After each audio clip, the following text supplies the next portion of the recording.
Pension scheme पर बढ़ी केंद्र सरकार की टेंशन की। साथ ही बात करेंगे कि ये ओपीएस 2024 के लिए आखिर कैसे बीजेपी के गले की फांस बन गया है और कांग्रेस समेत तमाम विपक्ष के लिए एक बड़ी आस जग गई है। दरअसल देश के सबसे बड़े सूबे यूपी की राजधानी लखनऊ में आज बड़ी संख्या में सरकारी कर्मचारी ओपीएस बहाली की मांग को लेकर हुंकार रैली करने जा रहे हैं। राज्य कर्मचारी संयुक्त परिषद की ओर से यह ऐलान किया गया है और इसके जरिए केंद्र सरकार पर पुरानी पेंशन बहाली को लेकर दबाव बनाया जाएगा। इससे पहले राज्य कर्मचारी संयुक्त परिषद और उससे जुड़ी यूनियन एसोसिएशन प्रदेश के 35 जिलों में पेंशन रथ यात्रा निकाल चुके हैं। इधर ओपीएस 2024 के चुनाव से पहले एक बड़ा चुनावी मुद्दा बन गया, बल्कि यूं कहे कि एक सबसे अहम एजेंडा में शामिल हो चुका है, तो यह कहना भी गलत नहीं होगा। कांग्रेस तो कई राज्यों में चुनाव से पहले अपने घोषणा पत्र में भी इसका जिक्र कर चुकी है और हाल ही के दिनों में हिमाचल में सरकार बनाने के बाद कांग्रेस ने प्रदेश में से लागू भी किया। अब एमपी चुनाव के लिए कांग्रेस ओपीएस बहाली का वादा कर रही है। खुद प्रियंका गांधी इसका ऐलान भी कर चुकी है।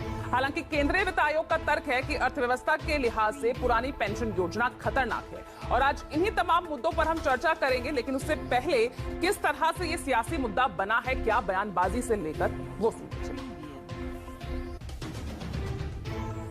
उत्तर प्रदेश में पुरानी पेंशन व्यवस्था बहाली के लिए हम लोग काफी दिनों से संघर्ष करते हैं और फिर से 2024 का संसदीय चुनाव आने जा रहा है। इस बार हम लोगों ने बहुत मेहनत से तैयारी की है, पूरा जनजागरण किया है पूरे प्रदेश में और पूरे देश में इस वक्त हो रहा है। हम लोगों ने इस बार राज्य कर्मचारी और शिक्षकों के साथ मिलकर साथ में हम लोगों ने केंद्रीय कर्मचारी जैसे रेलवे है, इनकम टैक्स है, सभी लोगों को मिलाकर एक रणनीति बनाकर एक मंच बनाया है और उसके तहत हम लोग सब लोग आंदोलन करते हैं। कई करके हमारे हो चुके जिलों में सबके सामने बड़ा ये प्रश्न खड़ा हो गया है कि पुरानी पेंशन नहीं तो कुछ है नहीं। सबसे बड़ी हड़ताल होगी जो 74 की हड़ताल सिर्फ खाली रेलवे वालों ने की और इस हड़ताल में राज्य कर्मचारी होंगे, केंद्र सरकार के कर्मचारी होंगे, पोस्टल के लोग होंगे, इनकम टैक्स के लोग होंगे, सुरक्षा के लोग होंगे, अध्यापक होंगे, निगम के लोग होंगे। तो ये हड़ताल एक तरीके से विप्लव होगा, पूरे देश में भारत बंद होगा और लगेगा कि भारत बंद। बहनों और भाइयों, हम आपके सामने कुछ ऐसे गारंटी लाए हैं जिनके बारे में अब आपको मैं बताऊंगी, जो हम 100% लागू करेंगे। ये मेरा वादा है आपको। महिलाओं को 1500 रुपए प्रति माह दिलवाया जाएगा। गैस का सिलेंडर 1000 रुपए का नहीं, 500 रुपए का आपको मिलेगा। आपके लिए 100 यूनिट बिजली माफ होंगे सबके लिए। 200 यूनिट बिजली बिल की हाफ होगी, मतलब आधी। हम मध्य प्रदेश में भी पुराना पेंशन लागू करेंगे। तो चलिए इसी मुद्दे पर आज हम विश्लेषण करेंगे, चर्चा करेंगे अपने बड़े पैनल के साथ। तारुफ मैं आपका करवाऊंगी। फिलहाल मैं लखनऊ का रुख करेंगे क्योंकि आज सबसे बड़ा आंदोलन, सबसे बड़ी रैली आज ओपीएस बहाली की मांग को लेकर यहां के सरकारी कर्मचारी करने वाले हैं। तो मैं सीधा लखनऊ का रुख करी। मेरे सहयोगी मानस श्रीवास्तव मेरे साथ सीधा जुड़ रहे हैं। मानस, जरा तस्वीर दिखाइए आज, क्योंकि देश के सबसे बड़े उस सूबे से जिसका जहां अगर राज हो जाए, जहां जिस सूबे को जीत लिया जाए तो सीधा रास्ता दिल्ली तक पहुंचता है। यही तैयारियां चल रही है ना सभी राजनीतिक दलों की 2024 के चुनाव के लिए। तो आज उसी सूबे में ये इतनी बड़ी रैली, इतना बड़ा विरोध प्रदर्शन ओपीएस बहाली को लेकर हो रहा है। तस्वीरें दिखाइए, क्या कहना है कर्मचारियों का, क्या मांगे आज वो रखने वाले हैं?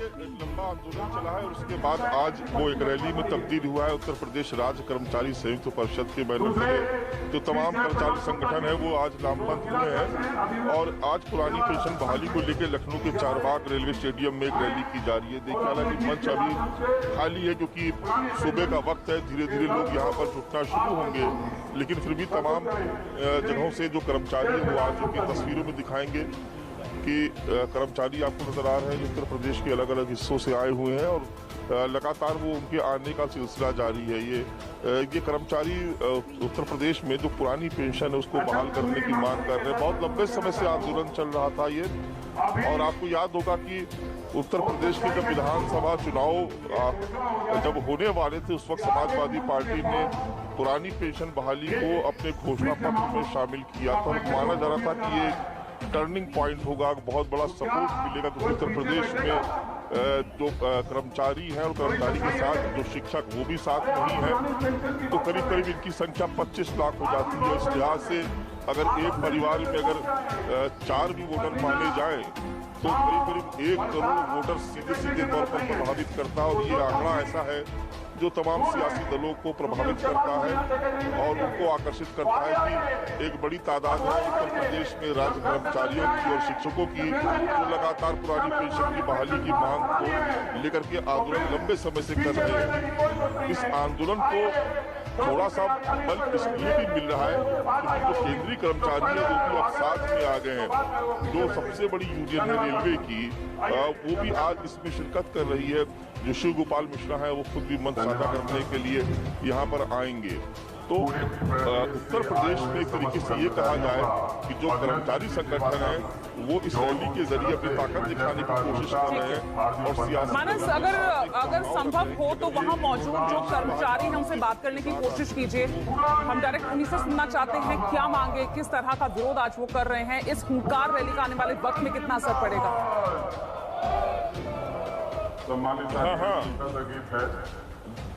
ये बिल्कुल बात कर सकते हैं आप। हम यहाँ पे आजमगढ़ से आए हुए हैं। बहाली कितना बड़ा मुद्दा है? पुरानी पेंशन मुद्दा बहुत बड़ा है और हम ये चाहेंगे कि सरकार इस पुरानी पेंशन मुद्दा को मान ले, क्योंकि उसके लिए भी भलाई है और हम भी हमारे हक में भी है। क्योंकि हमारे हक में इसलिए कि भाई हम पूरी नौकरी करके हम रिटायरमेंट होंगे और पेंशन के रूप में कुछ नहीं मिलेगा। इसलिए हम सरकार से निवेदन करते हैं कि जो भी हमारे मांग है उसको हमारे मांगे पूरी कर लें, हम उनके साथ हैं। ये और भी कर्मचारी है उनसे बात करते हैं।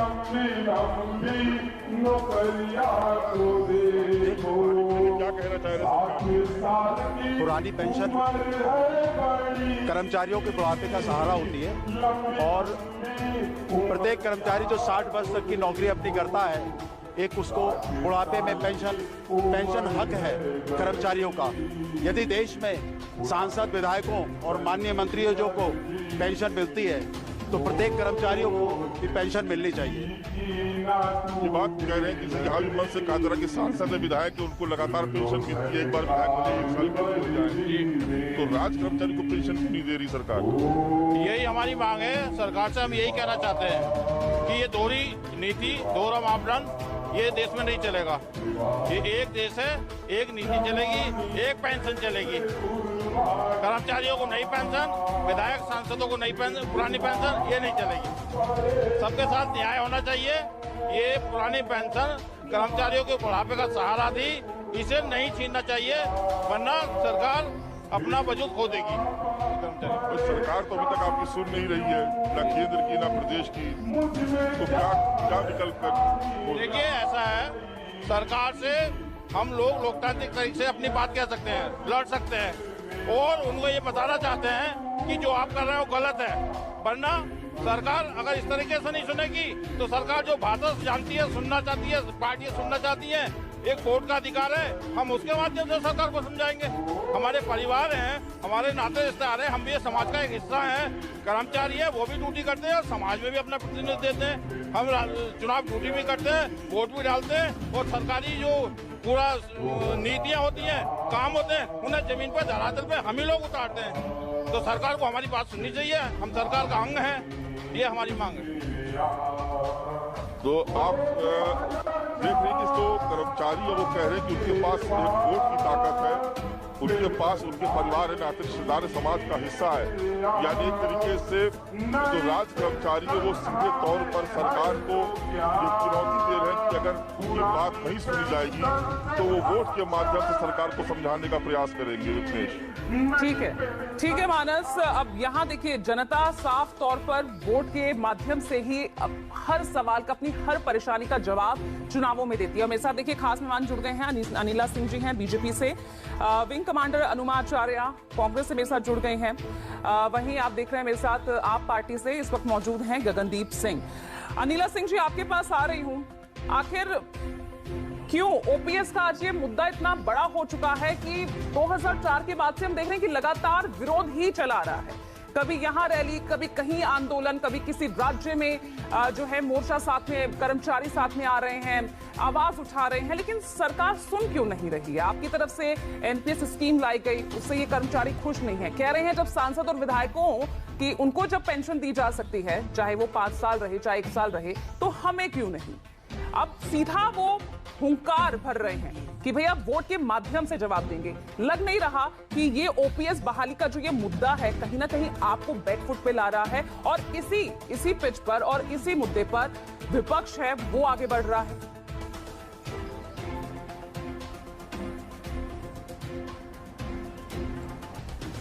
मेरी सबको राम राम। और ये तो हम नहीं कह सकते कि जो पेंशन स्कीम है वो बिल्कुल ख़त्म कर दी गई है। न्यू पेंशन स्कीम है जिसके अपनी एक मॉडलिटीज़ है, एक तरीका है कि किस प्रकार से आप रिटायरमेंट के बाद आप पेंशन को ले सकते हैं। ओपीएस की अगर हम बात करते हैं, ओपीएस हमें पता ही है कि जनवरी-फरवरी में 2004 में इसको बदल के एनपीएस कर दिया गया था। ओएसएस एक ऑर्गेनाइजेशन बनाई थी जिसने बहुत सारा रिसर्च वर्क किया था। उसके बाद ये कैलकुलेट किया कि क्यों बहुत सारे कारण थे कि भाई जैसे लॉन्गेविटी बहुत अब लोगों की हो रही है, और एक कोई केंद्र में इस प्रकार का कोई फंड नहीं है जो पेंशन को टेक केयर कर सके।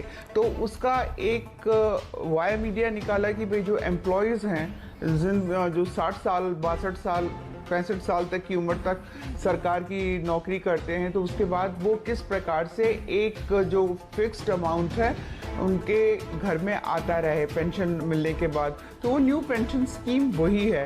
परंतु जैसे मैं देख रही हूँ कि कांग्रेस पार्टी जो है आगे बढ़ चढ़कर इस बात को प्रॉमिस करते हैं कि नहीं, हम जो है न्यू पेंशन स्कीम को ख़त्म कर देंगे, ओल्ड पेंशन स्कीम को हम लागू कर देंगे। यूपीए का भी दौर रहा था, उस वक्त इन लोगों ने इस प्रकार का कोई कदम नहीं उठाया था।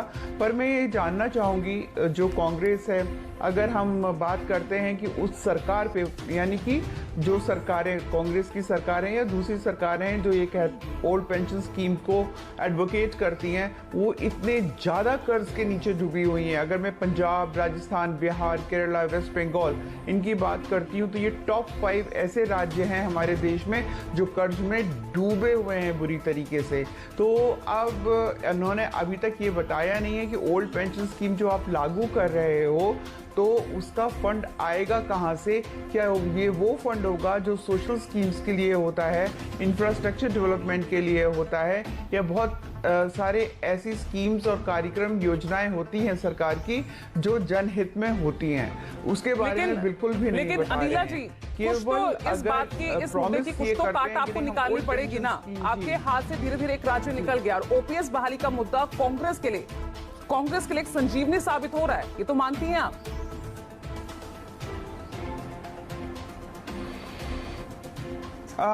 संजीवनी, देखिए ये सब ये कहते हैं ना शॉर्ट टर्म गोल्स हैं जो ये अचीव कर सकते हैं, अपने स्वार्थ के लिए अचीव कर सकते हैं।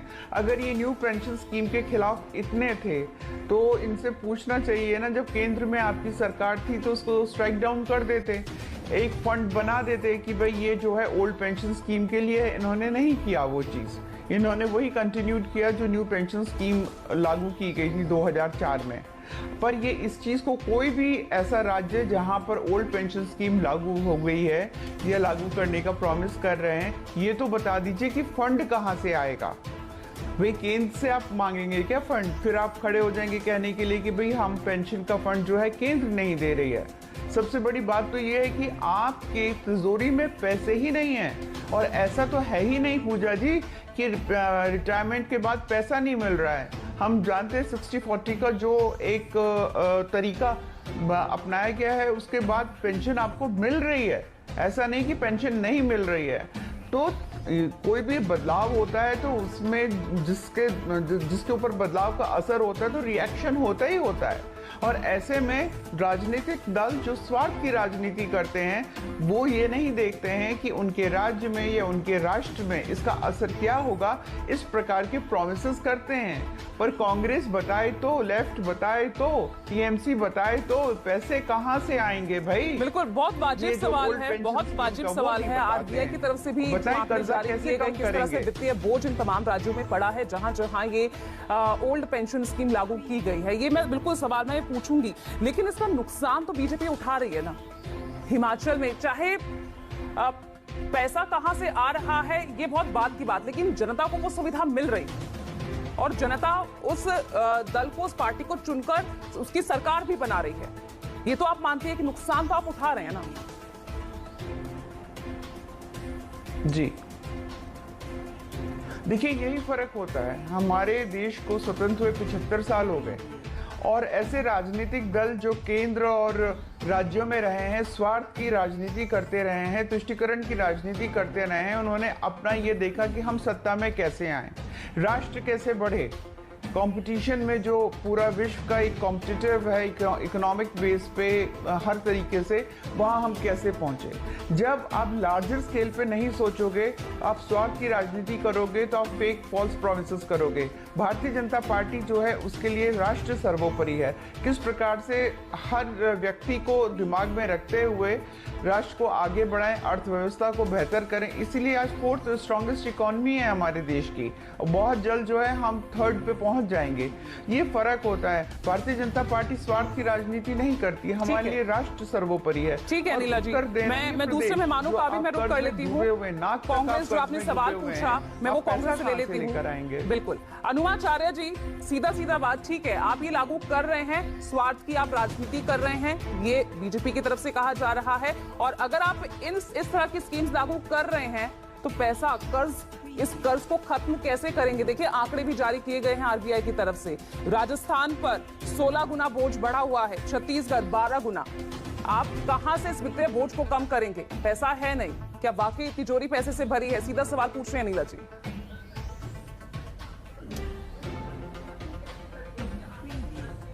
पूजा जी, जो पेंशन है वो एक सामाजिक सुरक्षा है और उन लोगों के लिए जो हमारे देश की हर व्यवस्था को सुचारू रखते हैं, और उसमें पीडब्ल्यूडी डिपार्टमेंट भी है, फॉरेस्ट भी है, शिक्षा विभाग भी है, स्वास्थ्य सेवाएं भी है, पुलिस भी है, और उसके अलावा हमारी सबसे बड़ी चीज हमारी सेना है। अभी आपने देखा होगा कि भारतीय जनता पार्टी की सरकार ने, देखिए पूजा जी मुझे लगातार बहुत इको आ रहा है मेरी आवाज में, जो मैं बोल रही हूँ मुझ पर उलट के आ रहा है, तो थोड़ा सा इसको ठीक कराइए। ठीक है, इसलिए प्लीज आपसे करेक्ट कीजिए। लेकिन अनुमा जी हम आपको सुन पा रहे हैं। ये सरकार भारतीय जनता पार्टी को समझ में नहीं आता है कि वो कर क्या रही है। अगर सेना को कमजोर किया जाएगा इस तरह से, जिसमें सेना के 4-4 साल में लोग निकाल दिए जाएंगे, किस लिए? असल में जो सरकार नहीं कहती, वो सरकार कहती है सामने हम यंग सेना बनाना चाहते हैं, इसलिए हमने ऐसा किया। लेकिन हो जो रहा है वो ये, मैं बिल्कुल अपनी आवाज ही मुझे वापस आ रही है। देखिए कुछ टेक्निकल प्रॉब्लम है, वो करवाइए प्लीज। मैं बहुत सारी बातें बताना चाहती हूँ। ये एक ऐसी सरकार है भारतीय जनता पार्टी की सरकार जो 10 लाख करोड़ का पूंजीपतियों का लोन बट्टे खाते में डाल सकती है। ये वो सरकार है जो टैक्स में 1 लाख करोड़ से ज्यादा की छूट हर साल पूंजीपतियों को दे सकती है। लेकिन ये उन लोगों के लिए कुछ नहीं करना चाहती जिन्होंने हमारे देश के पूरे प्रशासन को सुगठित रूप से चलाया है। और सबसे बड़ी बात, जो एक काम ये कर सकते थे जिसमें विधायकों को, सांसदों को, अगर वो 2-2 बार चुने जाते हैं तो 2-2 बार उनको पेंशन मिलती है और उतने बार मिलती है, उसे तो कम करके एक शुरुआत तो कर ही सकते थे अगर इनके दिल में किसी तरह की दूसरी बात होती। लेकिन नेताओं का नुकसान नहीं करना चाहते, नुकसान करेंगे ये जनता का, और वही हम देख रहे हैं।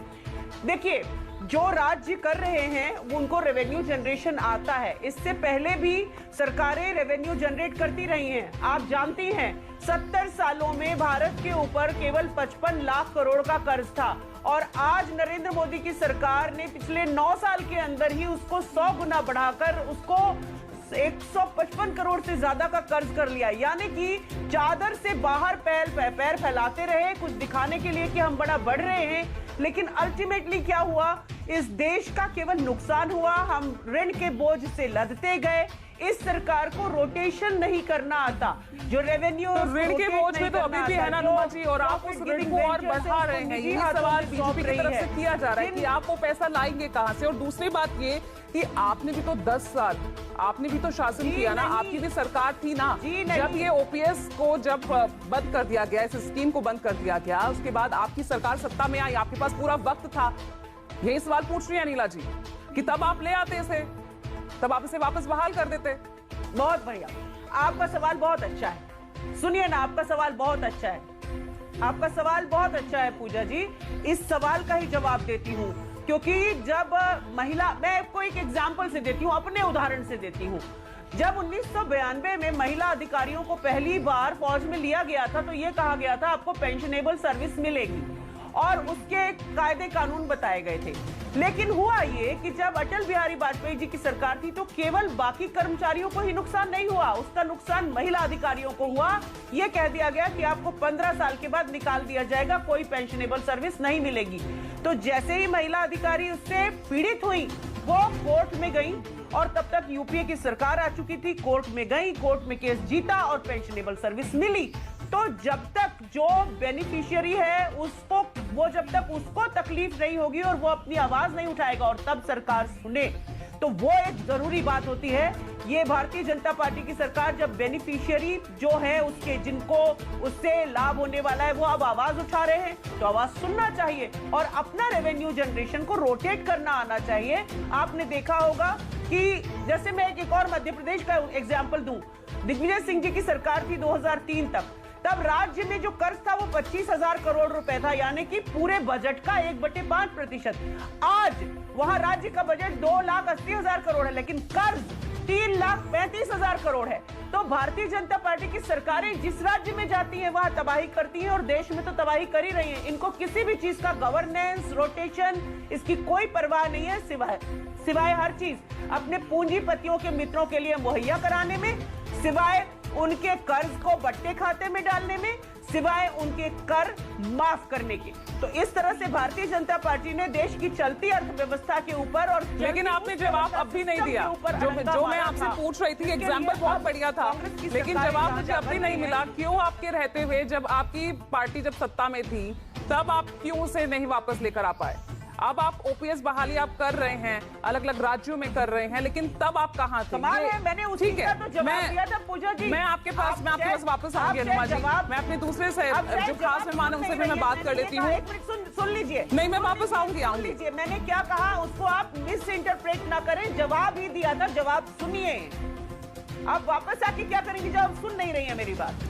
बिल्कुल सुन रही है, और मैं नहीं, पूरा देश आपको सुन रहा है, सब आपको सुन रहे हैं, इस बात की आप चिंता मत कीजिए।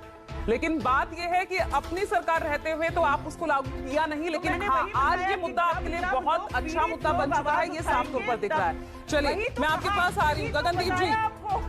गगनदीप जी, मैं वापस आऊंगी। गगनदीप जी, जब लोगों तक ओपीएस बहाली का मुद्दा, अब तो ये ओपीएस बहाली आपके घोषणा पत्र में भी अब नजर आने लगी है। पंजाब ने आपने इसको लागू कर ही दिया है, हरियाणा में भी इसको लेकर घोषणा कर दी है। लेकिन मेरा एक सवाल ये है कि दिल्ली में अब तक क्यों नहीं हो पाया ये सब?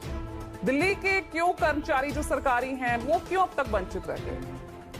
मैम, उसके ऊपर अभी it is under consideration and I think it will be implemented soon. But मैं मैम की बात से बहुत हैरान हूं कि कांग्रेस के कितने ज्यादा डबल स्टैंडर्ड्स हैं कि 2004 में यही लोग ओल्ड पेंशन स्कीम को इन्होंने बंद करा, और आज की डेट में ये जनता को, हमारे देश की जनता को बेसिकली बेवकूफ बनाने की कोशिश कर रहे हैं। आज की डेट में ये बोल रहे हैं कि हम रिवाइव करेंगे ओल्ड पेंशन स्कीम। आपने अगर रिवाइव ही करनी है इसको, तो आप लेके ही क्यों आए? पहले इन्होंने गलती करी। And secondly, something that is very important कि ये जो कर्मचारी हैं हमारे देश के, वो बहुत अहम हिस्सा है हमारी ब्यूरोक्रेसी का। लगभग 2-2.5 करोड़ मतलब एम्प्लॉइज है टोटल हमारे देश में। अगर हम उनके परिवारों को देखते हैं तो ये आंकड़ा बेसिकली 10 करोड़ आंकड़ा पहुंच जाता है वाला, अगर एम्प्लॉइज और उनके मतलब फैमिलीज को देखा जाता है। तो 10 करोड़ लोगों के साथ इन्होंने बेसिकली दगा कमाया है। एक्चुअली इन्होंने उनको, जितने भी हमारे मतलब कर्मचारी हैं, उनके साथ इन्होंने बेसिकली, अगर मैं शब्द यूज करूं तो इन्होंने बेसिकली चीटिंग करी है उनके साथ। एक कर्मचारी क्यों सरकारी जॉब को बेसिकली मतलब चूज करता है, उसका कारण रहता है स्टेबिलिटी। 25-30 साल वो नौकरी करता है, स्टेबिलिटी के फेज में रहता है, जब वो रिटायर होता है फिर उसको शांति की जिंदगी चाहिए होती है। और उस वक्त आप क्या कर रहे हैं, आप उसको मार्केट के सामने फेंक रहे हैं। आप उसको कह रहे हैं कि अब मार्केट अगर ऊपर जाएगी तो आपको भैया ज्यादा पैसे मिल जाएंगे, मार्केट नीचे जाएगी तो आपको कम पैसे मिल जाएंगे। बुढ़ापे के हालात में उस उम्र में बीमारियां आती हैं, उस उम्र में पैसे की जरूरत होती है और आप उस वक्त में कर्मचारी को वंचित कर रहे हैं पैसे से। बेसिकली ये पूरी हिंदुस्तान की ब्यूरोक्रेसी को डिमोरलाइज करने का काम किया है। पहले कांग्रेस ने करा है ओल्ड पेंशन स्कीम को बंद करके, और अब बीजेपी कर रही है। दिल्ली की जनता को कब मिलेगी ये स्कीम, कब ये लाभ मिल सकता है गगनदीप जी? पंजाब में लागू कर दिया, उससे पहले दिल्ली से जहां से शुरुआत हुई वहां के लोगों को कुछ मिला नहीं। मैडम, दिल्ली में जब आम आदमी पार्टी की सरकार बनी, दिल्ली के फाइनेंसेस बहुत ज्यादा बिगड़े हुए थे, बहुत ज्यादा करप्शन थी दिल्ली में। हमने दिल्ली के फाइनेंसेस को धीरे धीरे मुरम्मत करा है। मुरम्मत करने के बाद आप देखेंगे हमने हेल्थ फैसिलिटीज बहुत अच्छी प्रोवाइड कराई है दिल्ली में, एजुकेशन की फैसिलिटी हमने बहुत अच्छी तरीके से प्रोवाइड कराई है। एंड धीरे धीरे आम आदमी पार्टी का मैम एजेंडा क्या है, दैट इज वेलफेयरिज्म। हम नागरिक को नागरिक मानते हैं, हम उसकी सेवा करना चाहते हैं, हम नागरिकों को ग्राहक नहीं मानते हैं। जिस तरह से बीजेपी का एजेंडा है कि ये नागरिक को ग्राहक मानते हैं, ये देखते हैं कि हम सिटीजन से कैसे प्रॉफिट हेठ ले, कैसे से टैक्सेस ले लें, और वो सारे टैक्सेस लेके कैसे हम अडानीज और अंबानीज की पॉकेट में बेसिकली डाल दें। तो पहले आप देखिए जो ओल्ड पेंशन स्कीम थी, ओल्ड पेंशन स्कीम में 50% पैसा जो लास्ट ड्रॉन सैलरी का होता था वो कर्मचारी की पॉकेट में आता था। आज की डेट में न्यू पेंशन स्कीम में सबसे पहली चीज तो ये निर्धारित ही नहीं कर पाए हैं कि वो 40% पैसा होगा या वो 45% पैसा होगा। तो कर्मचारी बहुत ज्यादा डोलड्रम्स में है, कर्मचारी बहुत ज्यादा परेशान में है। मैं ये कहना चाहूंगा कि ये जो 18वीं लोकसभा के अब चुनाव होंगे 2024 में, तो इस देश का कर्मचारी, इस देश की ब्यूरोक्रेसी बहुत अच्छा सबक सिखाएगी बीजेपी को, क्योंकि ये जिस एजेंडे के ऊपर चल रहे हैं, आत्मनिर्भरता के एजेंडे के ऊपर, हर आदमी को ये बोल रहे हैं कि भैया तुम आत्मनिर्भरता कर लो, हम तुम्हारी कोई सपोर्ट नहीं करेंगे, हम तुम्हें एजुकेशन नहीं देंगे, हम तुम्हें हेल्थ नहीं देंगे, हम तुम्हें सैनिटेशन नहीं देंगे, हम तुम्हें ट्रांसपोर्टेशन नहीं देंगे, हम तुम्हारा बिल्कुल भी सहारा नहीं बनेंगे, तुम्हें बेसहारा छोड़ देंगे। जिस तरह से आपने कर्मचारियों को बेसहारा करा है, आप 18वीं लोकसभा देखिए करिए, ये कर्मचारी आपको बेसहारा कर देंगे और 18वीं लोकसभा के चुनाव बहुत चौंकाने वाले रिजल्ट लेके आएंगे। ठीक है, आपके पास मैं आ रही हूँ दीपक जी। समाजवादी पार्टी ने भी अपने पिछले लोकसभा चुनाव में इसको एक अहम मुद्दा बनाया था, कुछ खास फायदा हुआ नहीं। इस बार क्या स्टैंड रखने वाली है समाजवादी पार्टी? हालांकि इस बार तो आप विपक्षी एकता मिशन में आप शामिल हो रहे हैं, पूरा विपक्ष। अगर पूरा विपक्ष इस मुद्दे को प्रमुखता से उठाए तो कितना लाभ, कितना बड़ा मुद्दा ये लोकसभा चुनाव के लिए बन सकता है?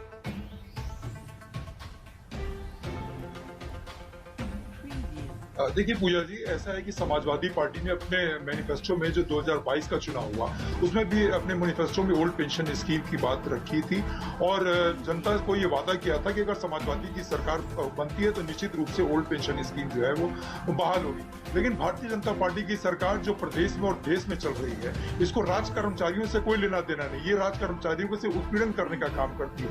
ये काम तो ले रही है राज कर्मचारियों से, लेकिन उनको उनका वाजिब दाम नहीं देने का काम कर रही है। देखिए 2004 की बात बार बार अभी भारतीय जनता पार्टी की प्रवक्ता भी कह रही थी और हमारे आम आदमी पार्टी के प्रवक्ता भाई भी कह रहे थे। लेकिन देखिए 2004 से लेकर के अगर आप 2023 में आइए तो 19-20 साल का अंतर है। तो तब महंगाई कहां से कहां पहुंच गई। आज का महंगाई पे कोई नियंत्रण, कोई कंट्रोल किया इन्होंने। और देखिए ये तो इकोनॉमिक टाइम्स जो इंडिया टुडे का इकोनॉमिक टाइम्स की रिपोर्ट थी कि करीब उत्तर प्रदेश का 1500 करोड़ रुपए पेंशन फंड का इन्होंने एनबीएफसी को दे दिया, नॉन बैंकिंग फाइनेंशियल कंपनी को दे दिया इन्होंने, जिसमें IL&FS जो है सबसे मुख्य कंपनी, जिसमें UTI का, SBI का और LIC का पैसा, जिसमें LIC का बहुत हैंडसम अमाउंट जो है वो IL&FS में जो है वो पेंशन फंड का जमा है। और शायद सभी लोग जानते होंगे, आप भी जानती होंगी, IL&FS जो है कई बार डिफॉल्ट हो चुकी है, लोगों को पैसा देने में कई बार डिफॉल्टर रही है, कई बार 18 बार डिफॉल्ट हो चुकी है। और इसी तरीके से अगर डिफॉल्ट होती चली गई तो पेंशन फंड का पैसा कहां जाएगा, यूटीआई कहां जाएगा? जब इसमें ग्रोथ नहीं होगा यूटीआई में और SBI में और LIC में, तो निश्चित रूप से कि राज्य कर्मचारियों को कैसे पैसा मिलेगा। और साथ ही साथ ये फंड क्राइसिस की बात करते हैं, मैं इनसे पूछना चाहता हूं भारतीय जनता पार्टी के लोगों से, जब ये विदेश यात्रा में जाते हैं, अपना महिमा मंडप में ब्रांडिंग करने का काम करते हैं, जब ये मन की बात करते हैं तो एक मन की बात 102 मन की बात ये कर चुके हैं, और एक मन की बात मैं समझता हूँ 10 से 20 करोड़ रुपए का खर्च आता है, वो पैसा कौन वहन करता है? ये अपनी बात तो कर देते हैं, क्या दूसरे की बात ये सुनने का काम करते हैं? पूजा जी चलिए ठीक है, मैं जवाब दे लेती हूँ। अनिला जी, नियत अगर सही हो, बाकी खर्चे तो सब वहन कर सकती है सरकार, लेकिन यहाँ सरकारी कर्मचारियों को सुविधा नहीं दे पा रही।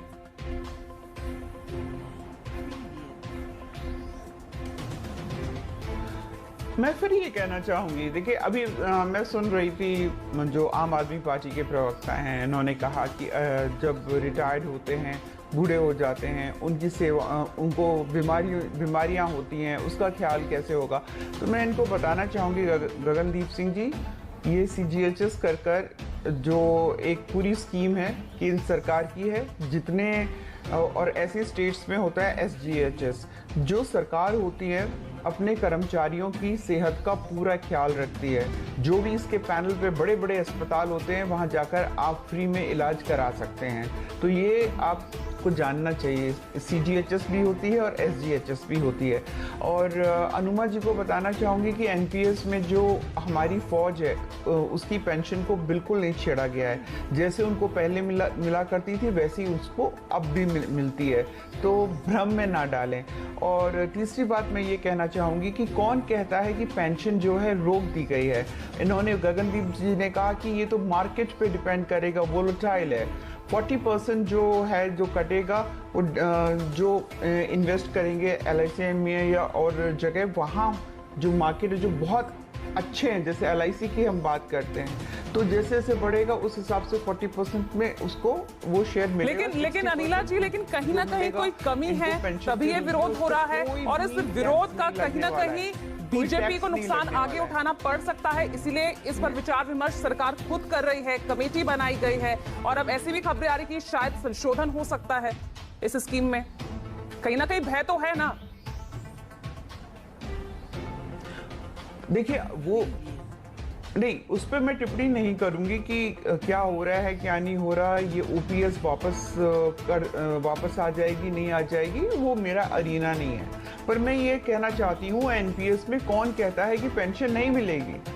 तरीका अलग हो चुका है, जैसे जैसे समय आगे बढ़ेगा तरीका अलग होगा।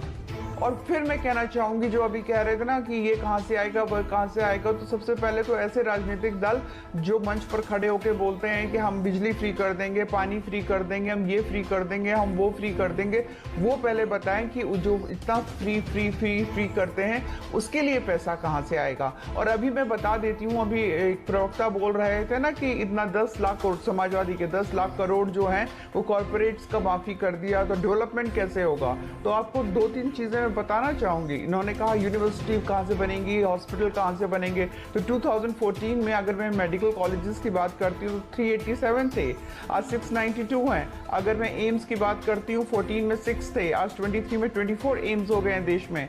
यूनिवर्सिटीज, ठीक है अनिला जी, आज आप घुमा फिराकर आज आप जवाब दे रही हैं, आज सीधे तौर पर नहीं आप जवाब दे पा रहे हैं। अनुमाचार्य हो गए हैं। अनुमाचार्य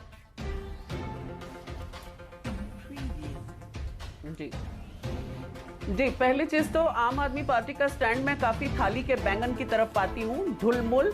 और उन्हें बता दूं कि 22 दिसंबर 2003 को ये न्यू पेंशन स्कीम का बिल पास हुआ था और 1 जनवरी 2004 से कंपलसरी हुई थी, तो कांग्रेस के ऊपर इसका ठीकरा ना फोड़े।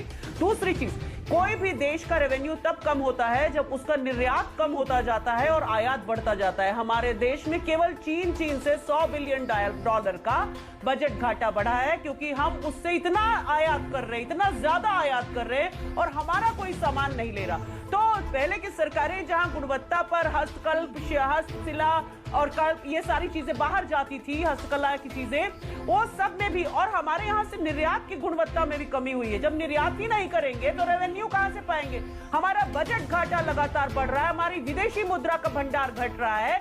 तो आप ये देखते चलिए कि जिस सरकार को ये रोटेट करना नहीं आता रेवेन्यू को, एक ही तरफ आपके घर में क्या आप सारे कमरे में एसी लगा दें और आपके घर में खाना खत्म हो जाए? ऐसा कर सकती है क्या पूजा जी? ये वही बात है कि एक तरफ आपने इतना ज्यादा लोन ले लेके कर्ज बढ़ा के, कर्ज को आपने 55 लाख करोड़ से सिर्फ 10 साल में 155 लाख करोड़ कर दिया। यानी कि आपने जो बिल्डिंग कंक्रीट इमारतें बनाई, लेकिन वो चल रही है कि नहीं, उनकी गुणवत्ता है कि नहीं? अभी कहा 24 एम्स बन गए। अरे भाई साहब, 24 एम्स की बिल्डिंग बन गई, एम्स नहीं बने ना। वहां सर्जरी की सुविधा है। अनुमा जी, गगनदीप भी कुछ कहना चाह रहे हैं। गगनदीप हायर कर पा रहे हैं। गगनदीप 10 सेकंड में आपको दे रही हूँ। प्रशासन को रोटेट नहीं कर सकती है।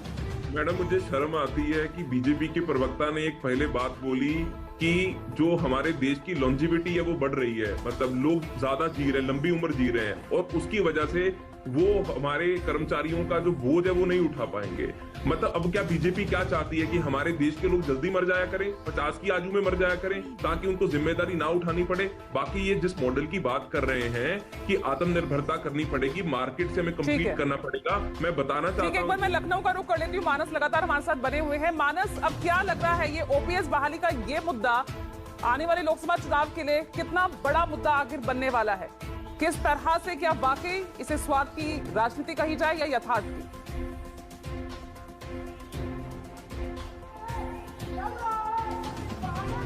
निश्चित तौर पर बहुत बड़ा मुद्दा बनने जा रहा है। आने वाले जो लोकसभा चुनाव होने जा रहे हैं उसमें उत्तर प्रदेश में पेंशन एक बहुत बड़ा मुद्दा होगा। और मुझे ऐसा लगता है कि जिस तरीके से राज्य कर्मचारी एकजुट हो गए हैं, और आपको बता दूं कि सिर्फ राज्य कर्मचारी नहीं, यहाँ पर जो नारे लगे हैं वो राज्य कर्मचारी, अधिकारी, शिक्षक, यानी तीनों एक साथ मंच साझा कर रहे हैं। और उसके साथ साथ जो केंद्र सरकार के तमाम जो विभाग है उसमें भी लोग शामिल हो रहे हैं।